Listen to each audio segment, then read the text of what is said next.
السلام علیکم، میرا نام ڈاکٹر ماہین ہے۔ میں سائیکائٹری کلینک میں ایز کنسلٹنٹ سائیکائٹرسٹ کام کر رہی ہوں۔ آج ہم جس ٹاپک کے اوپر بات کریں گے وہ ہے پوسٹ پارٹم ڈپریشن، یعنی کہ جو خواتین جب ان کے بچہ پیدا ہوتا ہے تو اس کے بعد کا جو دورانیہ ہوتا ہے پہلے 40 دن، اس کے اندر بہت ساری خواتین کو ڈپریشن کی علامات آنی شروع ہو جاتی ہیں، جس کے اندر اداسی، مایوسی اور نقصان پہنچانے کے بارے میں خیالات، خود کو نقصان پہنچانے کے بارے میں خیال، یا پھر خدا نخواستہ بچے کو نقصان پہنچانے کے بارے میں خیال، بچے کا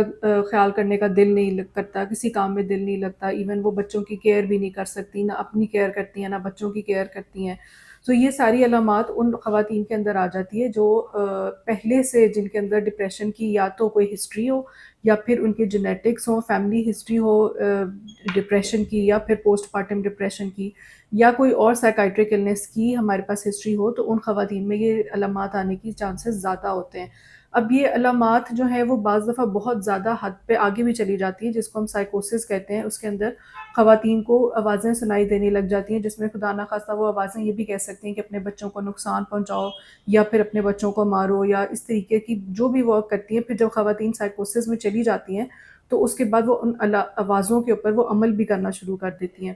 تو اس وجہ سے یہ پوسٹ پارٹم سائیکوسس یا پوسٹ پارٹم ڈپریشن، دونوں جو سچویشنز ہیں یہ ہمارے لیے خطرناک ہوتی ہیں۔ اس لیے ہم ہمیشہ کہتے ہیں کہ جب بھی ان علامات میں سے، اسپیشلی ڈلیوری کے بعد، جب اگر آپ لوگوں کو یا جن خواتین کو یا گھر والوں میں سے کسی کو بھی، کسی خاتون میں یہ علامات محسوس ہوں یا نظر آنا شروع ہوئیں، تو وہ فوراً ڈاکٹر سے رجوع کریں، تاکہ آپ کی جو ڈپریشن کے علامات ہے، اداسی، مایوسی، کسی کام میں دل نہ لگنا، خودکشی کے خیالات آنا، اور خاص طور پہ جب یہ بچوں کو نقصان پہنچانے والے خیال ہیں، یہ بہت زیادہ خطرناک ہوتے ہیں۔ تو اس حوالے سے اگر کوئی بھی علامت آپ کو محسوس ہو رہی ہے تو آپ فوری طور پر سائیکائٹرسٹ جو ہیں ان سے رجوع کریں۔ اس کے علاوہ یہ جو خواتین ہوتی ہیں ان کا بالکل دل نہیں کرتا کہ یہ بچوں کی کیئر بھی کریں، نہ ان کو کوئی دودھ پلانے میں انٹرسٹ ہوتا ہے، یا اگر ان کے کوئی بڑے بچے ہیں ان کا خیال رکھتی ہیں، نہ اپنا خیال رکھتی ہیں۔ خدا نخواستہ بعض سچویشنز کے اندر وہ بچے کو نقصان